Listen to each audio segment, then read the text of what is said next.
Olunaku lw'eggulo abasuubuzi abeegattira mu kibiina kifuta oba Federation of Uganda Traders Association baatuuzizza olukungaana okusala entotto ku kiki kye bazzaako oluvannyuma lw'ensinkano yaabwe n'omukulembeze w'eggwanga wiiki ewedde obutavaamu kalungi. Ebiteeso bino ebimu biyita mu kabineti. Olwaleero n'abasuubuzi abeegattira mu kibiina kikasiita nabo basisinkanye ku nsonga y'emu. Tulinayo nkakasa tubeereyo mu bungi.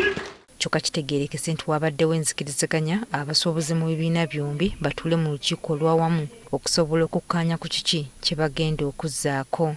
Twatula ali mu lukiiko twayita abantu bonna.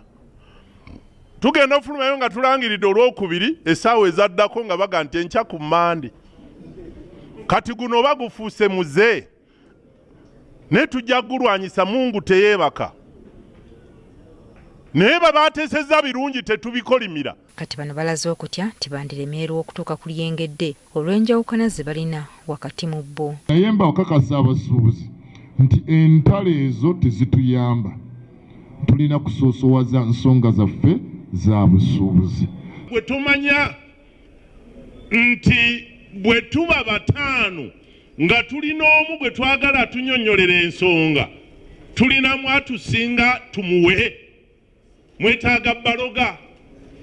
Wano we baviiriddeyo ne bakoowoola bannaabwe kwataganira awamu era ne basemba n'ekyokuvaayo n'ekiwandiiko ekyawamu ekijja okulambika ensonga ezibaluma. Tufuneyo omuntu nga bw'anaaba akutte dokimenti yaffe okugisoma mu maaso g'omukulu ffenna we tuli bw'ofuna akakisa onojjuliriza bujjuliriza kyeyerabidde.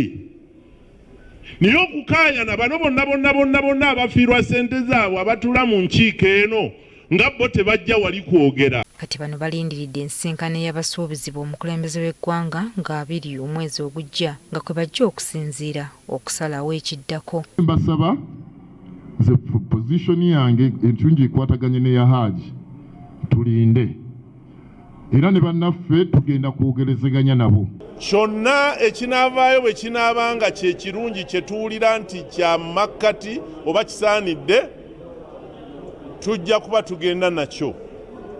Kyonna ekinaavaayo bwe kinaabanga tekisanyudde basuubuzi bagenda kusalawo ekyokuzzaako.